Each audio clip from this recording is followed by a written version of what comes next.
instead, what they did was assure that people's insurance, those who like their insurance, their premiums are going to skyrocket to pay for stuff that they didn't need, and they were going to lose care.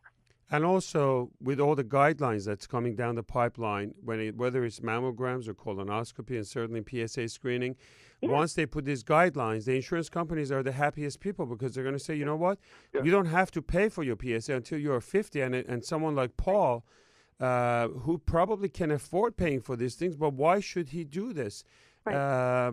He just talked about the fact that, if he would have gone based on the guidelines, he may have had problem with prostate cancer, etc. Sure.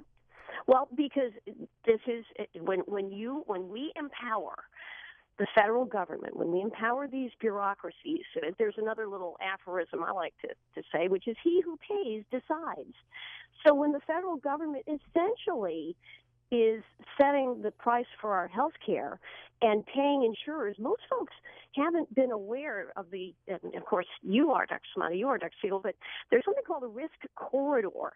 Yeah. And what that means essentially is that hardworking Americans' dollars are going to pay insurance companies, not for care, but for their new bureaucracies, for inflated prices, for whatever the federal government deems appropriate, but they're going by their own rules. They're not allowing us the choice to do what Paul did with you.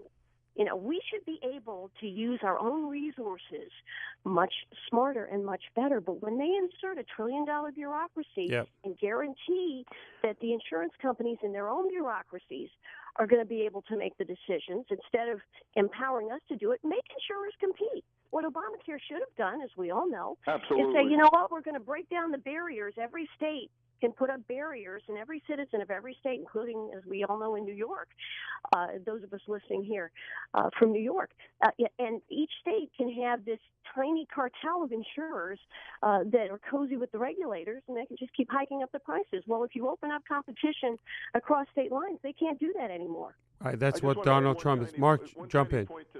One tiny point to this very excellent statement which the Congresswoman is making, which is what it looks like on the ground with patients coming to the doctor's office is soaring premiums, but also rising deductibles, so that ultimately you don't get the care you're supposed to be entitled to under this so-called entitlement. It's the government working together with the insurance companies, more and more self-sustaining bureaucracies, and insurance companies getting richer, but patients not being helped.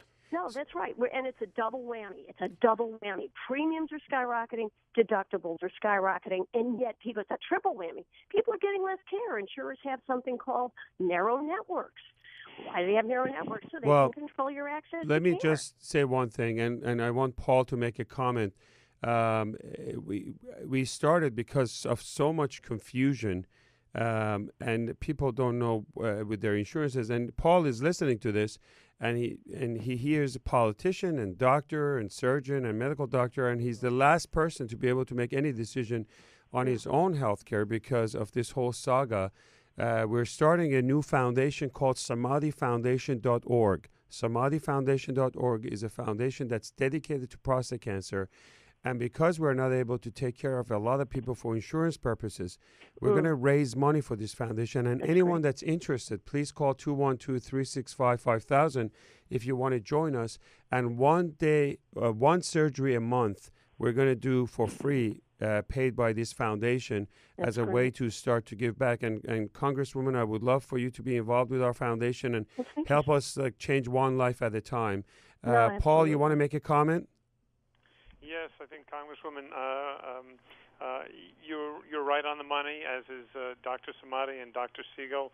As far as the government, the comment about he who pays decides and so on, that's it's just not the right way. We need to take care of health care in a sensible way. It can't simply be dollars and cents. And going to Dr. Samadi, you get the kind of health care, the kind of advice, the kind of, I'll say it without any qualms, the kind of love and kindness that makes you feel confident in your decision. He looks at everything, and he helps you make the decision. And people just should not be afraid to make the right decision. Don't listen to the government. The government has a hard time doing most anything right. I think most people know that. We seem to be wonderful at making war and destroying things, but there's not a whole lot else that our United States government does. Healthcare is the last thing they should be involved in.